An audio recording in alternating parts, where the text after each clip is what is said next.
Ladies and gentlemen, welcome to the Hyperconscious Podcast. Alan, what is hyperconscious?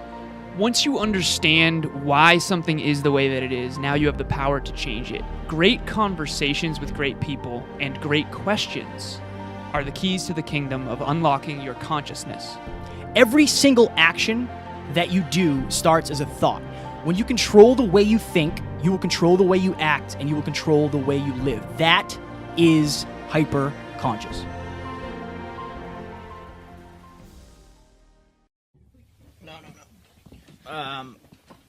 Geographically.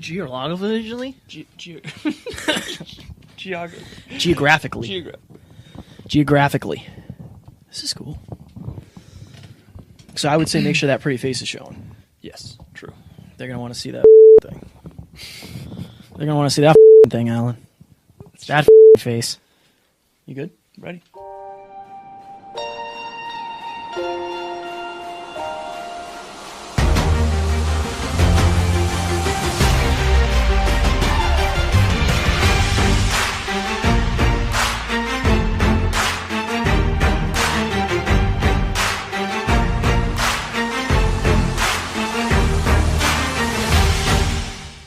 Ladies and gentlemen, welcome back to another very special, as always, episode of the Hyperconscious Podcast. Again, we are traveling through Florida, and today, part of our Florida trip, we are at Evolution Fitness Boca with Wade Waddick and Phil Krizmanich. Perfect. Pretty good? That was pretty great, good? Man. Yeah, you did a good job. So, Eddie Pinero was kind enough to introduce us to you guys. You invited us in, we worked out, we went through the sled push outside, which nearly took my life, and then we shot the shit. It was close. We shot the shit about podcasting.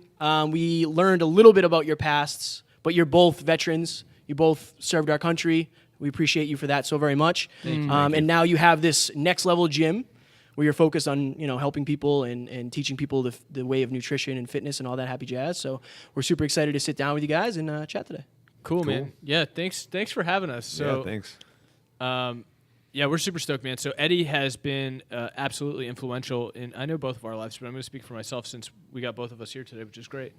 And I started listening to Eddie, a couple of years back, and when I was going through a really rough time in my life. So a little bit of background on me, like Marine Corps veteran, did outstanding in the Marine Corps, loved it, did a combat deployment in Afghanistan, got out, jacked my life up for a few years, alcohol, drugs, the whole 9 yard, went into a real dark place about 3.5 years ago, decided to make a change for the better.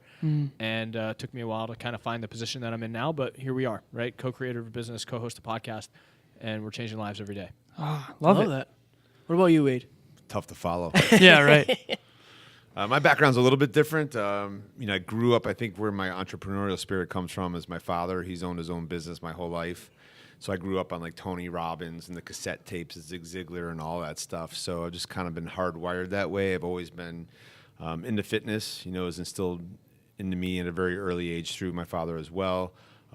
Never not been in shape, athletic, different types of shape, and up to 208, really strong. Been down to 165 for an Ironman. Been all over the place, but always been compelled to really help other people on that journey as well.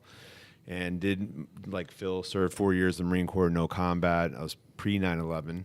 And since I got out, I've been doing fitness professionally ever since, Bally Total Fitness, and working for a boot camp, and opened in Evolution Fitness 2009. And most recently, Patriot Sports Nutrition and Two Marines, One Mic podcast with Phil. You guys, so I was definitely, when we first learned we were going to come down here and meet you, I was definitely intimidated. Oh, yeah. I won't lie, but I appreciate how open, understanding, and just like you guys are just regular guys at the end of the day. Totally. You're super down to earth. You're super cool. So I appreciate both of you for that. Thank you. I want you to know that. Yeah, we try to stay that way, dude. Just keep, Alan, you talk about ego all the time, and I noticed that. And just trying to keep ourselves out of it for the most part and kind of lead with tough love. I really appreciate you saying that, man. I think that, so in my younger years, I struggled with arrogance a bit. He struggled with self-doubt, and that's why we help balance each other out. So speaking of ego, I think I went into the sled push with reverting to my old habit of ego. For the listeners, I was so, I'm an athlete. I pride myself on my ability to work hard and do really great things athletically. I thought that was not going to be nearly what it was. So how did the sled push come about? So we have this thing called the Drive to 5, where some people are on the spectrum of self-doubt. They don't believe in themselves. Other people are on the spectrum of like the ego. One side, doesn't have the courage to get a coach. One side doesn't think they need one, right? I was on the far end. So I think the sled push, we always say this to our listeners, we call it the Drive to 5. So when you challenge yourself towards big goals and dreams, the optimist is going to realize and is going to get humbled. The pessimist is going to build self-confidence. So either way, you got to put in the reps and challenge yourself. The sled challenge was one of the most humbling experiences of my life, hands down, especially when it comes to self-imposed things. How did that come about? Yeah, it's a great question. So before we moved over here, which was about 5 years ago, we were at another location, and the shopping center was much smaller than this one. And it was approximately like 400 meters around the entire shopping center. And we use the sled quite a bit. We don't do much plyometrics or Olympic lifts in our programming, but we like the sled because the sled really takes everyone out of their comfort zone. Yeah. And so I think we just every month we have different challenges at the gym. So we just said, let's just push it all the way around the shopping center. And it was like a 1/4 mile push. So we tried to recreate that here because we saw, like Eddie created that video for us, like the camaraderie and what people go through, and kind of like what you're talking about, self-doubt and self-belief, all that's mixed into 400 meters.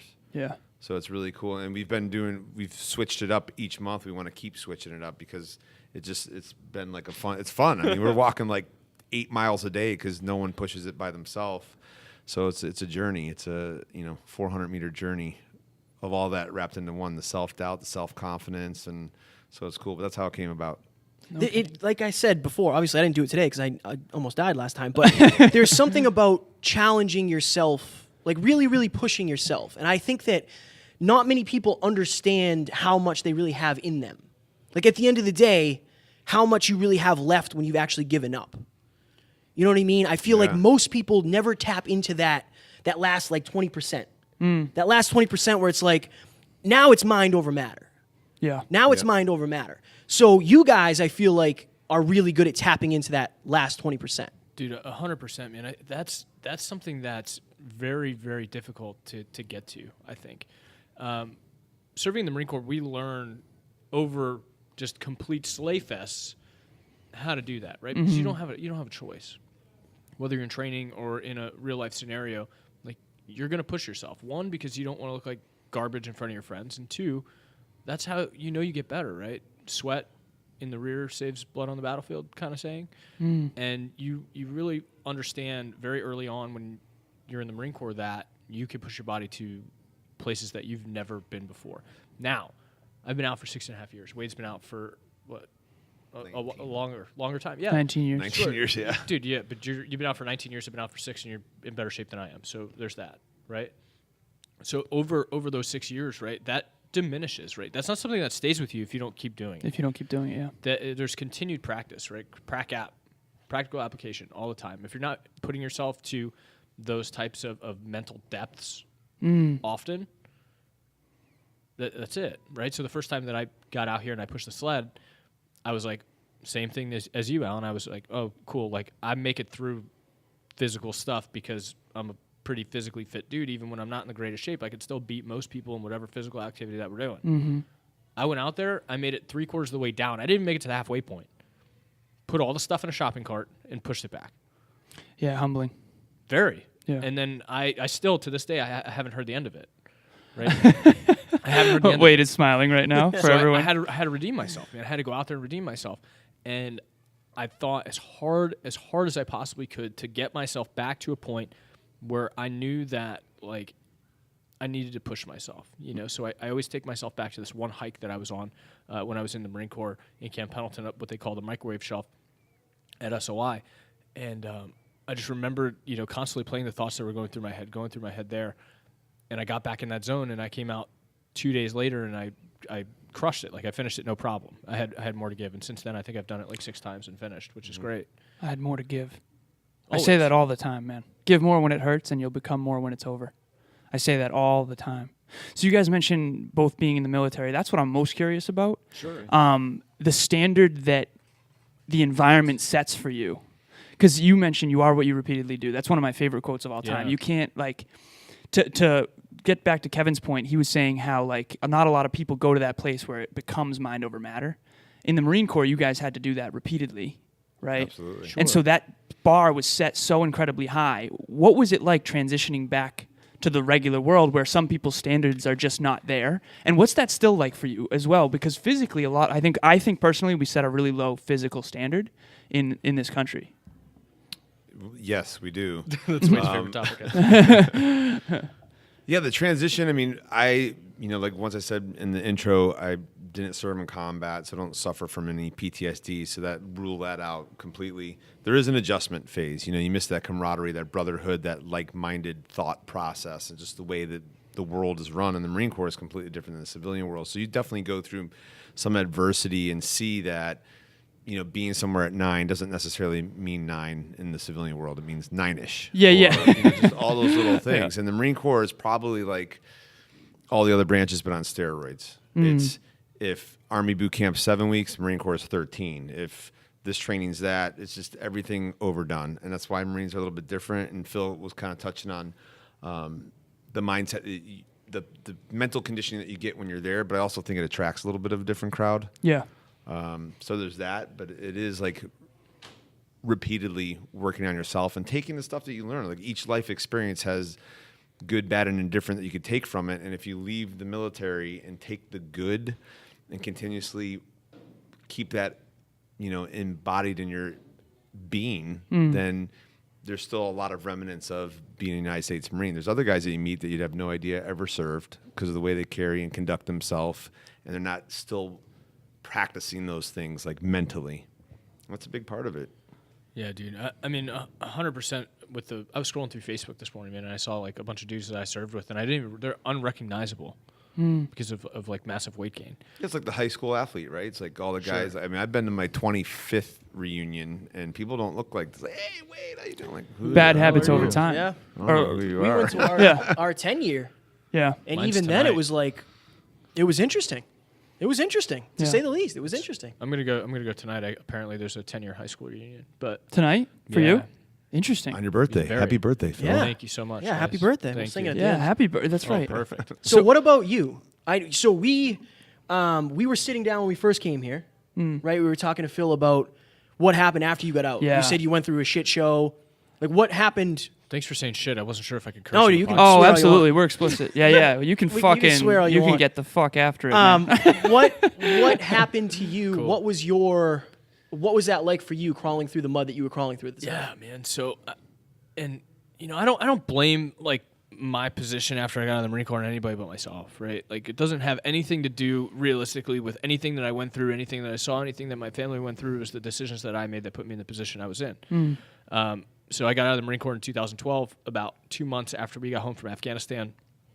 Not the most fun deployment. We were there for, I think, 9.5 months, home in Province, Afghanistan. Not a good place to spend a vacation, And, we lost some guys over there, right? And I happened to be a part of an instance where we lost a Marine. And it's something that I don't wish upon anybody's family. And that stuff happens, right? When you sign up to go to combat, when you join the United States Marine Corps, like especially in the infantry, like during wartime, you're bound to go to war. Right? That's what we do. I got out 2 months after that deployment, and everything was hunky-dory and fine and dandy for about a week, and I got out. The first thing I wanted to do was go and smoke weed because, that's what was good for Marines that just got back from combat, said everybody, and that was cool. So I did that, and obviously I was partying a bunch. I lived in Pacific Beach in San Diego. And that worked. That worked for me. Kind of kept me out of my head until it didn't. Until there was consequences, until, I started losing friends, I started losing family, I started losing money, job opportunities, housing, what have you, because of the way that I acted. And I never thought it was me. At this point, I was the victim. It wasn't my fault. It was because of what happened to me. My dad died 2 years before that when I was in the Marine Corps, and all of this other stuff had happened. And it was okay that I was doing what I was doing because if other people had the same experiences that I had, they would drink and use other substances like I did. So I blamed everything on everybody else. Finally, I made my way. I did the geographical cure from Northern California to South Dakota, back down here to Florida, back up to like Jupiter, Florida, back down to Boca. all while finding, somehow to find jobs. I found a great job doing pharmaceutical sales for a while. And that's where, my downfall really happened, where, I didn't really have a problem with finding money to kind of party and do other things like I really wanted to, And finally one morning, dude, I woke up and I was so sick of being who I was. I felt like such shit about myself that it was time to make a change. And that's a kind of a saying that I live by now, is when the pain gets great enough, you'll change. Mm-hmm. And it did. And that was 3.5 years ago. And I decided that it hasn't been necessary for me to drink or use drugs since then. And my life's got exponentially better. I was a student. I got accepted into the University of Miami after barely graduating high school. Also made a decision to drop out of that university to start, a business with Wade, to start a podcast with Wade, and to help other people that have been in my situation that don't want to be in that situation anymore, and also to help other people, whether it's with fitness, life, their aspirations, telling people that they can do whatever they want to do as long as the fucking pain gets great enough. Mm-hmm. Can you, and this is totally up to you if you want to share it, Sure. But you mentioned to us last time we were here that moment when you knew the pain was great enough. Can you go a little bit into that? Because just to give you some context, our listeners know that human beings change when they're in pain. Yeah. Period. Sure. Otherwise, there's no incentive to change. And we live in a culture, to be frank, where we're always trying to get from pain to pleasure as soon as possible without changing, right? That's why there's a pill or a Band-Aid or a Netflix show that we can just escape our problem rather than change it and take ownership. So for you say, I love that you just said that. Kevin and I looked at each other as soon as you said that, because on the car ride here, we were talking about how the only time human beings change is when they're in pain. And Massive you just pain, mentioned usually. that. Yeah. So what was that moment for you, that quantum moment where you just said, never again, I'm fucking done living this way? Sure. And what's crazy is that looking back on it, right, everything's 2020 in hindsight, that nothing was really any different than the things that I was doing on a regular basis at that point. It was a regular Thursday night, getting home at 3 o'clock, sleeping over at a buddy's house that was out of town. He asked me to watch his house. And I honestly couldn't tell you what switch flipped in my brain, but I woke up, in the morning. It was Friday, October 9th. I woke up in the morning and I looked up at the ceiling. I didn't recognize the ceiling that I woke up to. I looked over. There was an empty bottle of Tito's and an empty bag with what looked like the remnants of some sort of white substance that was no longer in there. And I just woke up and I said, I hate who I am. And I called my mom, man. And my mom had recently gone through some things on her own, and she had gotten better. And I called my mom. I said, "Mom, I need to go to rehab." And she said, "I don't think you need to go to rehab, but you know where you can go." And I went. And since then, my life's been great, right? I just knew that if I kept living the way that I was living, that I was going to die. And that wasn't really cool with me, because I kind of liked living, even though my life was pretty shitty at that point. From the outside, it looked great, but living inside of my skin, it looked like shit. And I just never looked back, man. I dropped the victim card right there. Everything that was going to change was going to be because of me, because of the people that I associated with, because of the decisions that I made. So I decided that I needed to hang around with some people that used to feel like me that don't anymore. Is that when Wade came into the picture? Or Yeah, did you guys know shortly after? Okay. So About a year later. For the listeners, I always like to do this. For the listeners, like the common patterns here, you decided enough is enough. I'm done living that way. You made a change, and you set an intention within yourself to get around better people. 100%. And then suddenly Wade comes into your life. That's kind of how I believe the law of attraction really works. It gets even more incredible than that. I love it. Go. So I joined a fellowship of people, that don't use alcohol or drugs. And one of the people that I met in that fellowship, I ended up working with, doing sales for a company that sold government software, that actually introduced me to Wade. He was a member at the gym here.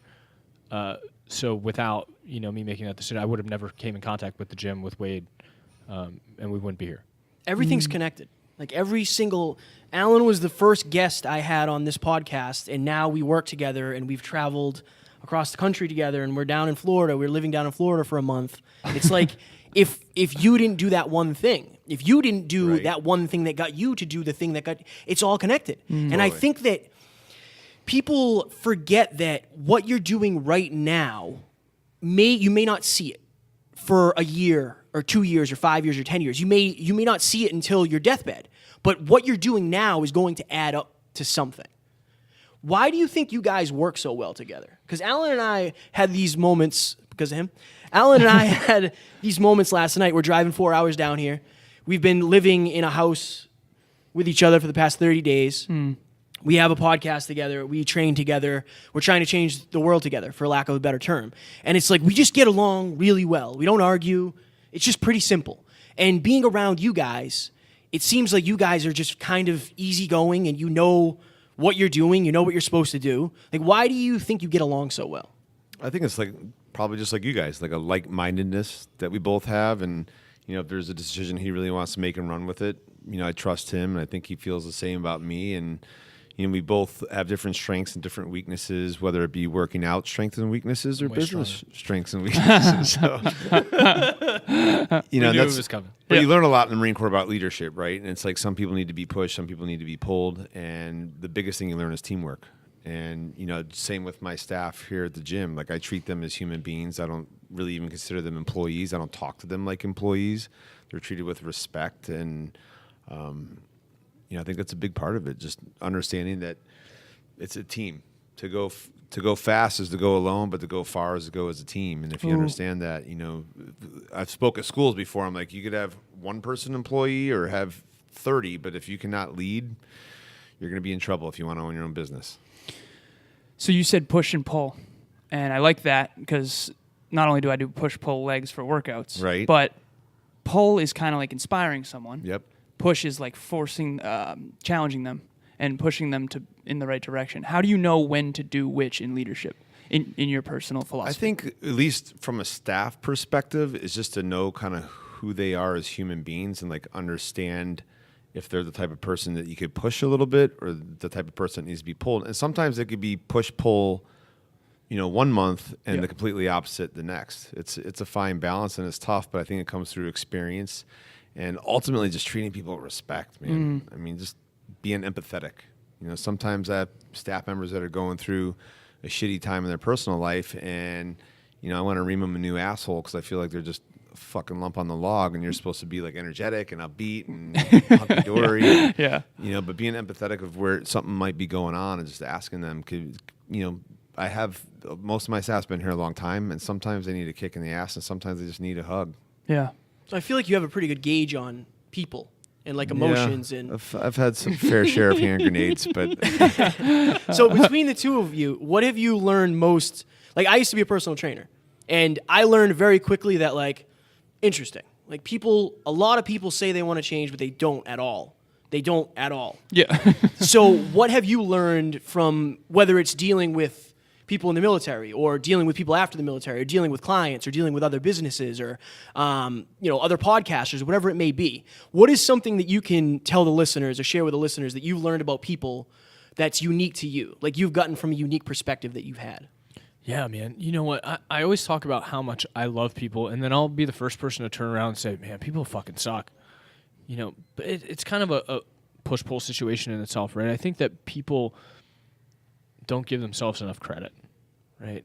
I was talking last night. I did a talk, and I focused on the point, like, you may not be where you want to be right this second, but look back where you were 6 months ago, right? And if you're on a progressive journey, if you have made a decision, if you're actually putting in the work, this will apply to you. If you're not, then you're going to look back and be like, man, I was way better 6 months ago, and then you're going to feel like shit about yourself. Maybe you'll make a change then, right? If the pain's great enough. I love to people watch, man. And what I notice here, because I sit behind the desk in the front, like my computer's set up over there, we got our podcasting mics, and I sit there most of the day, is that people want to change, but they're not willing to look at somebody that's made that change and mimic them. No, you don't even have to copy. Just kind of do what they're doing, right? And it turns into, oh, bicep curls, I don't want to. I'm just using fitness as an example. Oh, bicep curls, I don't want to do. Can we do something else instead? It's like, well, you've been doing something else instead this entire time, and how's that working for you? Right? So I try to, as soon as I have that thought, I try to think of where I do that in my own life. Right? Where do I say, oh, I think I got this, when I don't got this? You know, when things that I've struggled with in the past that I know are there, right? Because you know what you're doing wrong all the time. You know what you're doing wrong.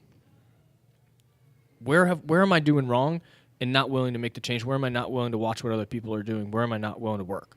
Where am I not willing to drop the ego? Be Yeah. humble enough to Fuck learn yeah, from dude. someone new. That's it. I noticed when we were setting up the podcast, you immediately were like, okay, these guys have 90 episodes, 91 as of yesterday. They've Yeah. got cameras Cool. and audio and all Yeah. that. And you were asking us, like, remote podcast, FaceTime, what do you think? You were asking us about the mics, the audio, the cameras, all that stuff. It's Love like, learning, man. to me, that's the humility that it takes to say, I want to learn.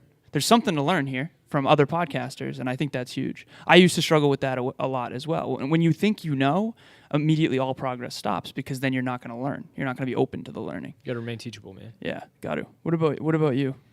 Well, I think it's really nice. I listened to a couple of episodes of you guys, and I think that it's great that you talk about T-Mac and that he's a mentor. And we talk about that on the podcast 'cause I work with a business coach, and he's 10 years younger than I am. He's owned his gym 6 less years than I have. So you want to talk about some humble pie. And it's not inexpensive to be working with them.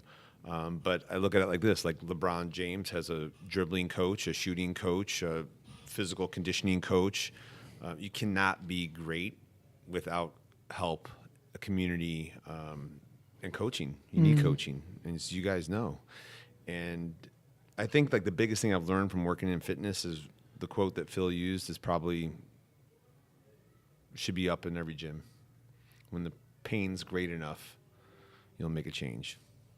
I know that wasn't verbatim, but That's the fucking gist of it. that's the That's bottom. what matters. I love that. That was Right? such a moment. Yeah, dude, that's so true. You know, when the pain's great enough, you will make a change, or you won't. or you won't. Then you fucking die. Well, there's that zone where it's like we have it's the pendulum. Yeah. There's a pendulum of pain. Either it's you have to get all the way to fuck no. Yeah. Before you'll ever be all in to fuck yes. Like I was on the edge of the bed debating suicide. That was fuck no. I can't. Been There's there, no dude. lower Yeah. for me to go So from have here. I. It's either this or be dead. I need to figure out a way to start going this way. And I think that a lot of people. So we always say don't fear feedback. Don't avoid feedback. When you avoid feedback, you're avoiding pain. Yeah. So it's like And you're avoiding all incentive to change. yeah. So if you have a client who's not, it's like send your check-in pictures. Like, give me your weight and your check-in pictures. I need to know what's going on. And they're like, well, I'll get them to you next week. I'll get them to you next week. You're avoiding feedback. You're So avoiding when the truth. wedding comes, you're not going to be in the shape you want to be because you get the feedback eventually. You either get it in small spurts or you get it a big punch in the face at the end. And I think most people avoid feedback along the way. And that's what we try to be super vulnerable and say, like, look, this happened to me and it sucked. This happened to me, this happened to us, and it sucked. We sucked on this podcast. We weren't happy with how it went. This happened. Like, I think being vulnerable is truly one of the greatest ways to help people because then they know, oh shit, somebody does feel the way I feel. Like, they understand what I'm dealing with. And you got to go to them to bring them to where they want to be. I think we live in a culture too that keeps like trying to like excuse away pain. Oh, that wasn't my fault. That was for a reason. And it's like, It's the victim but what if mentality. your misbehavior or your poor decision-making paradigm was the reason? It's like if I jump off this building and break my legs, yeah, everything happens for a reason. It's called gravity. And I was dumb enough to jump, right? Like, where's the guy that sits there and says, you know what? Like, you married the wrong woman or you married the wrong man. Like, the only way you're going to not make that mistake again is if you own the mistake. So I love that you guys are all about ownership. Like you said, like I stopped being the victim, and that was when I changed everything. Like since then, you stopped blaming the booze, you stopped blaming PTSD, you stopped blaming the military. You just were like, okay, I have to change, and if it's to be, it's up to me. How do we get people to realize that that's the harder road, but the fucking better one? Dude, I think that's a question for the ages, man. That's a question for the ages because Well, I need that answer. I know, dude. I'm Right going to give it now. to you the best that I can without dancing around it like a politician because Yeah, right. it's not an easy question, man. Right? It's not an easy question, right? The only way that you're going to experience the joy and freedom that I have in my life right now, and there's a lot of bad shit going on in my life right now, and I fucking love it. You know, Interesting. it's you have to experience it for yourself. You have to tackle one thing in your life that you hate about your life that you know you need to change, and you need to get over that no matter how difficult it is, no matter how much pain you have to go through, no matter how many changes that you actually need to make to fix that one thing, and get over it, and you'll feel freedom. And from there, you have a better opportunity of not being the victim in the future, man. That's it. Because once you tackle one thing, you say, okay, I could do the next thing now. Right? I can go through my boxes. You know, I could go through all my old baggage, all my stuff that I've been carrying with me forever, and I can either share it with somebody else to kind of free up some room on my shoulders, or I could just get rid of it altogether. You know, and then we're moving forward. I love that. You guys' mentality is awesome.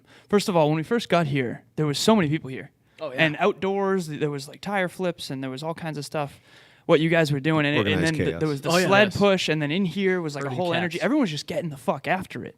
And you and I were like, this is like fucking Candyland, man. Yeah. This is where, as soon as we came here, it's just intensity. And then we have some behind the scenes footage that I'm going to create for the Hyperconscious Nation. It's like our members site where I filmed a lot of our workout when we were here. And it was like, everybody is intense. Everybody's here to get it better. Like in the Marine Corps, that's clearly the thing, right? We're here to get better. And how do you bring that to every room you're in? And also, I struggle with this in my own life. There's some people that like are like, oh yeah, better every day. And then there's some people where it's like a must. It's like they are that. How do you bring that into your everyday life? And how do you hang out with people that aren't that way? I don't.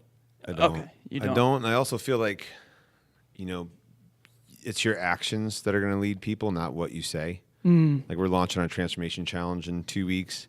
And, you know, I try the best of my ability to embody everything I'm up there saying. You know, am I perfect? No.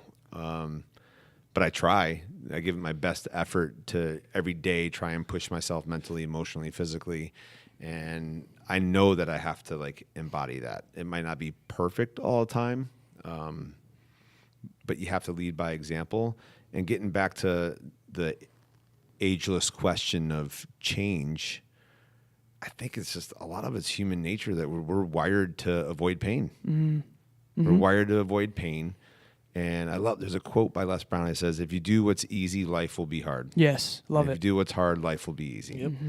And if you're looking to make a change in any arena of your life, whether it be emotionally, financially, physically, I mean, shit, we have these smartphones. I mean, you can Google everything. There's no deep, dark secret.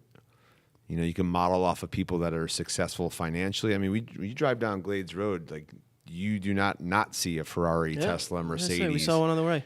Exactly. So it's like, I don't think, oh, that's a trust fund baby, he's really lucky. No, that fucking person worked their ass off, probably for a decade, 2. Yeah. And you have to go into the mindset of, I want to make a change emotionally. It's going to be uncomfortable. And if you're not willing to be uncomfortable, then you're not going to change. You have to be willing to be, as we know for the gym, right? Like you can't just do bicep curls with the same weight over and over again because nothing's going to change. You got to be uncomfortable. Did you ever think the other way? Like, I'm embarrassed to say that at one point I used to think like, oh, it must be nice. Like, oh, they must have. That's a great question. And we tackle that like when we're talking on the podcast, because like my sister, I love her and everything, and she's the runt of the litter, but she loves Lifetime Network. And 2020, where someone's always killing their spouse or some fucking domestic violence thing, and she constantly watches horror movies. Oh yeah, so man, it's just filling your mind with feeding negativity. And we're 9 years apart. And when I was growing up, my dad, like I said, it was like Tony Robbins, Zig Ziglar, Dale Carnegie, and I Jim started Rohn. listening to that stuff. Jim Rohn. I started listening to that stuff early on, like driving in Dad's car and listening to cassette tapes of all this stuff. And, That's awesome, man. And Andy Frisella talks about that a lot too, because his dad was in sales, and you got to learn to deal with rejection. So I just I saw the benefit of always being an advocate of reading self-help. Before the internet, I was reading the Marine Corps, all those books, you know, Think and Grow Rich and How to Win Friends and Influence People. But when did you read Think and Grow Rich? Because that's a paradigm-shifting book for a lot of people. I'm just curious. Like, I feel like I definitely read it in the Marine Corps. No kidding. I was like an avid. There was no internet. I was in there from _96 to 2000, so no it wasn't shit. like there was no internet. We had chat rooms. Like it would be chatting with What's people. the interwebs? What is Like, this? hey, Yeah. Phil 06_9. This chat room's for fitness people. You know, that's kind of how it was back then. And then, man, the internet's like Right. you have access to everything. Every morning we talk about. Maybe you guys could even share. Like we're big on morning routines. Oh yeah. You know, the reticular activating system's firing on a different, you know, frequency. Like I believe that for me, like every morning I do the same thing. Same. And it keeps me going down the same path. And do I fuck up every day? Yeah. There's like Oh, things yeah. I do every day that I'm not happy with. I'm scared to death not to have my morning routine. Like if I stop feeding my mind all those things, I'd be afraid what the fuck would happen to my life. I always say this to the listeners. if you stop doing something, you're going to start that's really beneficial. You're going to start to realize like, oh, my days aren't going as well. The compound effect of that over time is absurd. Like this, we've been down in Florida for 30 days.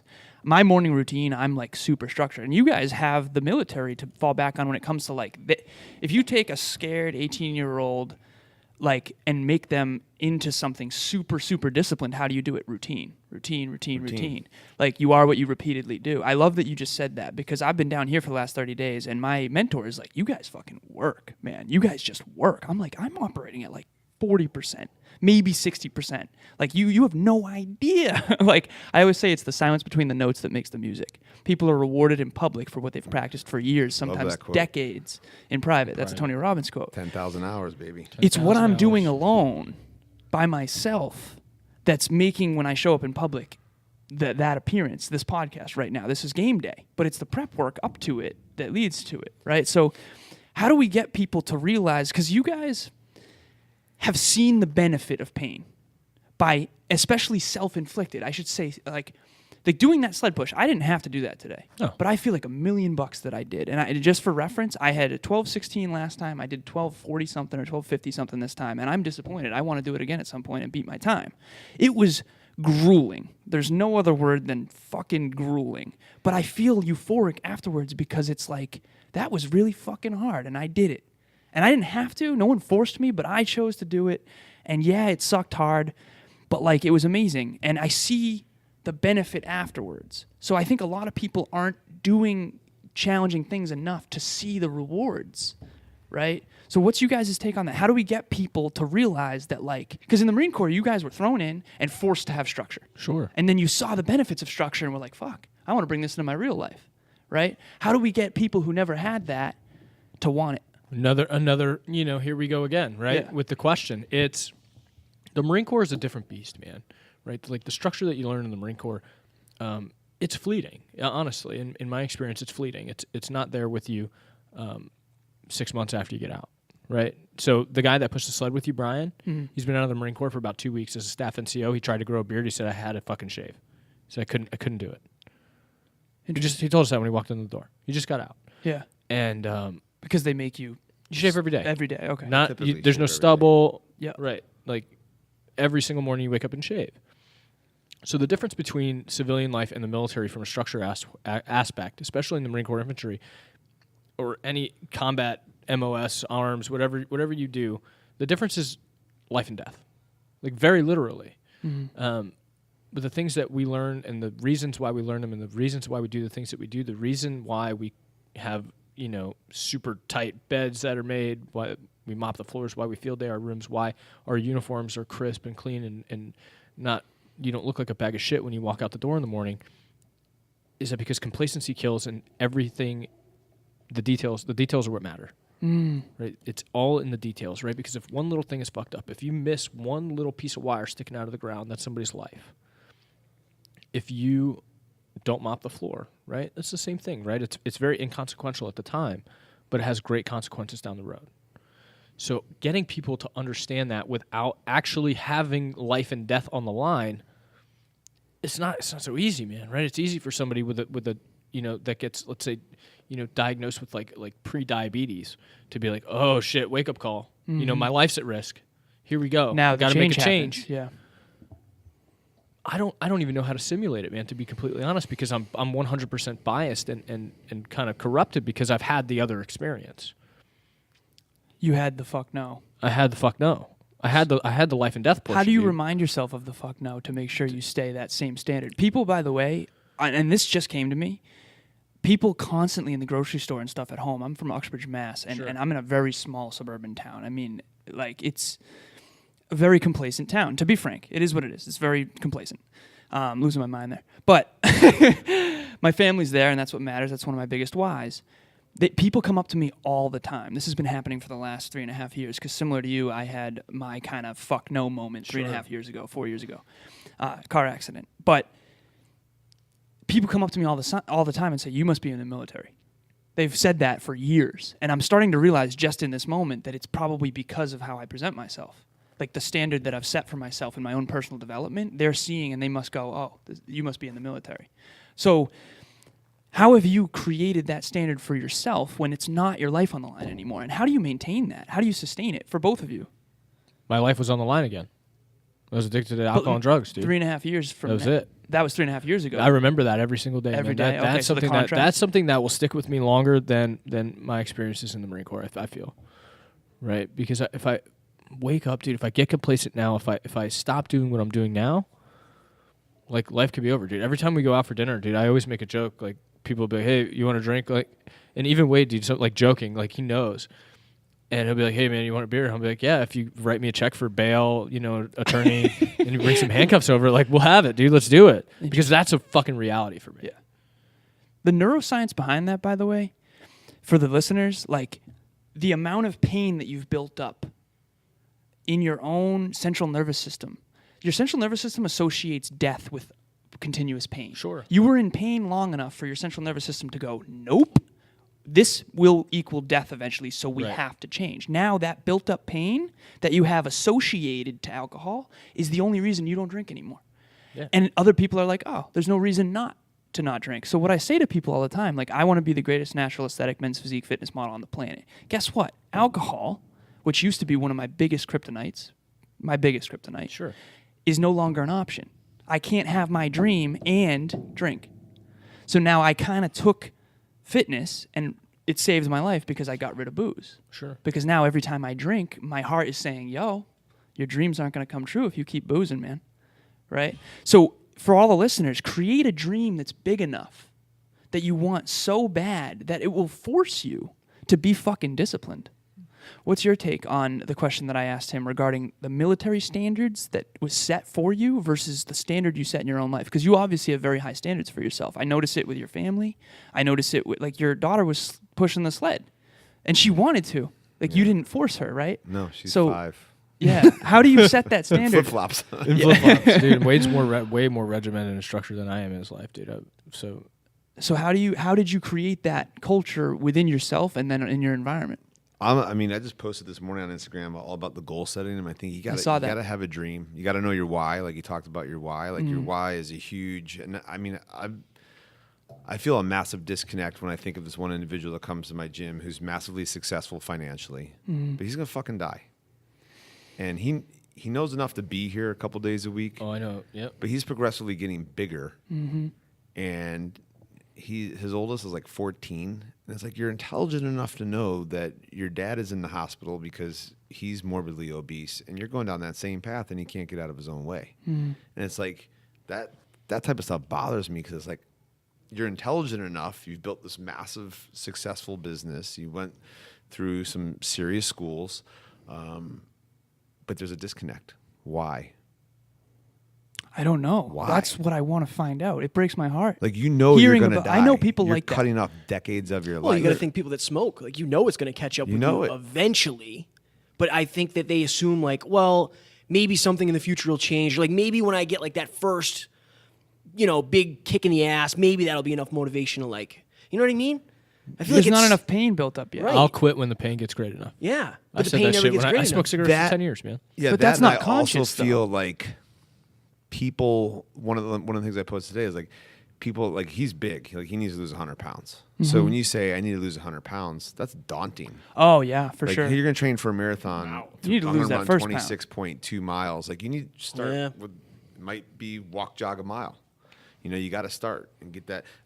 I hate saying the word magic, but I say this when we launch our transformation challenge. Like, momentum has magic in it. Oh yeah, If you momentum's get- everything. If you get the ball rolling, that's everything.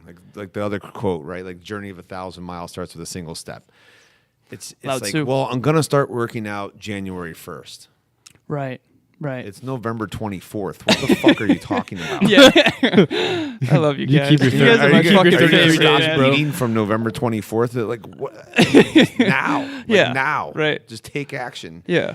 And I think a lot of it is just, your thoughts become habits, and your habits shape your life. So what are you thinking inside? And if you're thinking shitty things, then you need to start listening to YouTube and Eddie Pinero.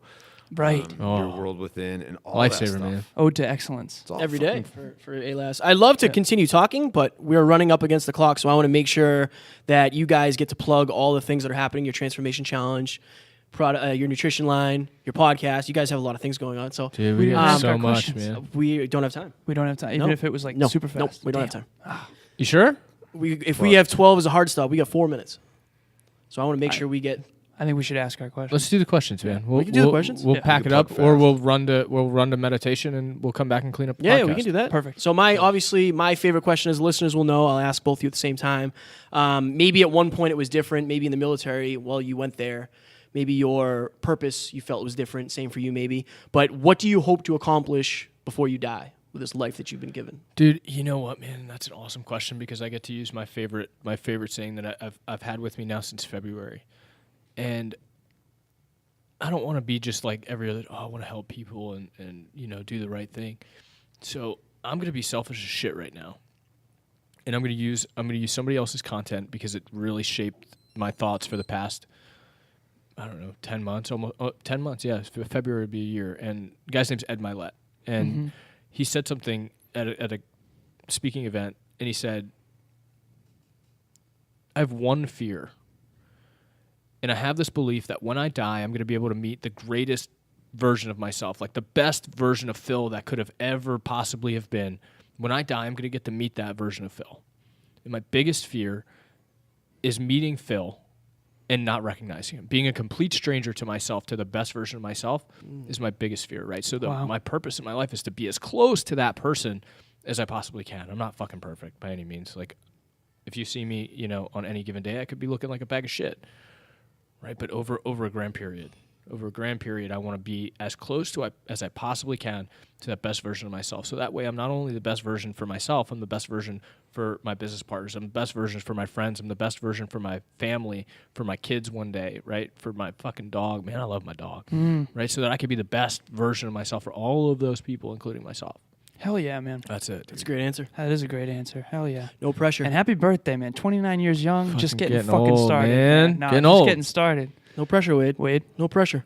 I knew exactly where he was going He as knew soon as it. I started talking. And, I feel the same way. I mean, I have tattooed on my shoulder, leave a legacy. So there is an ego inside of me.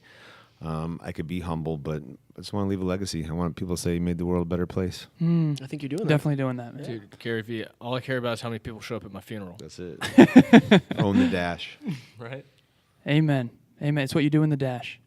That's it. Love it. Love it. So my question, you guys listen to the podcast, so maybe you've heard this question Yes. before. I wear this True North around my neck. It's the most constant star in the sky, brightest star in the sky. It never moves, never changes. We grow and evolve, as you guys are doing constantly, because you're so into personal development, fitness, all of that. I believe there's a part of us that never changes. What part about you never changed? Wade That's first. a really good question. I think every part of me changes. That's why the gym's name is Evolution Fitness. But if you believe in your why, then your course will never change. You might change physically, emotionally, spiritually. Hopefully you change physically, spiritually, emotionally, all those things. But if your why is constant, then your true north will never change. Fuck yeah. Dude, I 100% agree with that. But again, I'm going to, be selfish and like, I'm an adult child, man. Like and like in a good way, right? There's a difference between like being a child and acting like a child. And I have a sense of humor of a 10-year-old. And if that ever leaves, like, guys, run away as fast as you can because something's fucking going to happen. And it's not good.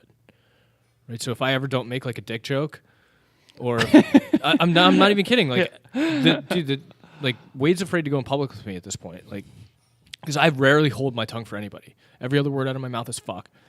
And I won't change that, man. Somebody reached out to us on the podcast and was like, hey, don't you think you're better than profanity? And I said, fuck you.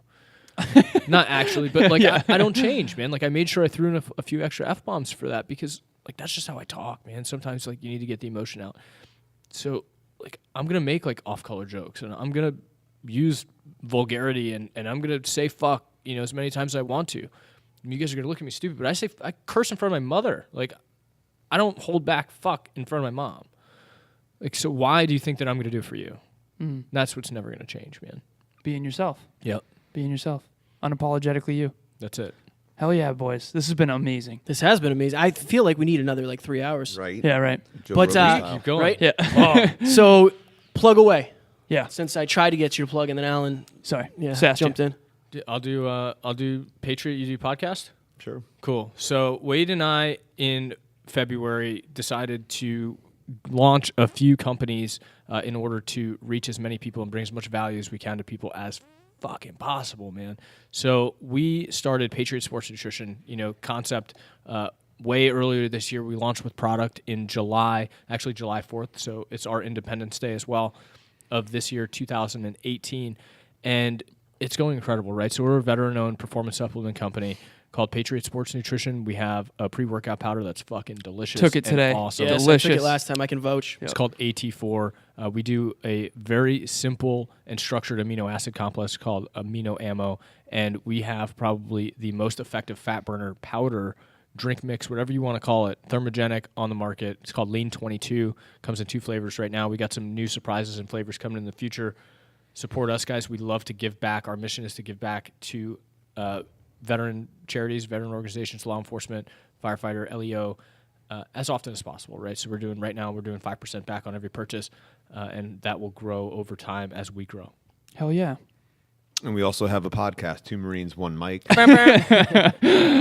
where it's very similar in the sense that it's more or less personal development podcast, even though we're typically talking about things that we learn in the Marine Corps that are applicable to the civilian world, but it's really personal development. We have super incredible guests on, and which is one of my notes here, that we make sure we exchange some of those contact information. So I feel like it's a really good fit, some of our peeps for you and vice versa. For sure. So Absolutely. Two Marines, One Mic, SoundCloud, and all the other things that Google, iTunes Machine. all that good stuff. iTunes Machine. I will make sure I link every website you have, the podcast, all that happy jazz. Cool. We're on SoundCloud, so it won't be hard for the listeners to pop on over and give you guys a listen. Also, plug your Instagrams real quick, and then we'll call it. Yeah, so I actually just changed my Instagram name, and everybody's all pissed off about it. But my Instagram name is just my name now, so it's at Phil Krizmanich. Mine's at Wade Waddick. Easy enough. Awesome. I'll You'll be link able to those as find them well. on our pages as well. Yeah, Find us, I like yeah. the, what was it? Why do you fill me up? Yeah, I liked it, man. I liked it. All right, ladies and gents, so we are actually going to go do some meditation. Sound bowls, baby. Sound bowls. We hope you enjoyed this episode. I will link all the stuff so you can find these guys, follow them, and we appreciate the hell out of you boys sitting down with us today. It's been amazing. Thank you. Dude, thanks for having us. We need guys. another 4 Seriously, hours. Thanks for coming down here and doing this with We're us. gonna have to come. Absolutely. We'll come down again for sure. We definitely will. Thank you so much. You guys are next level. Bye. Talk to you soon. Later. Ladies and gentlemen, thank you so very much for listening to another episode of the Hyper Conscious Podcast. Going hyper-conscious will absolutely change your life, because if you understand why something is the way it is, now you have the power to change it. If you going hyper-conscious with us has changed your life in any way, please share this episode with one of your friends, because the more people that go hyper-conscious, the better this world's going to be for everybody. And if you would kindly leave us a 5-star review on iTunes, that would help us make more people hyper conscious, and we would be greatly appreciative. Thank you. Bye.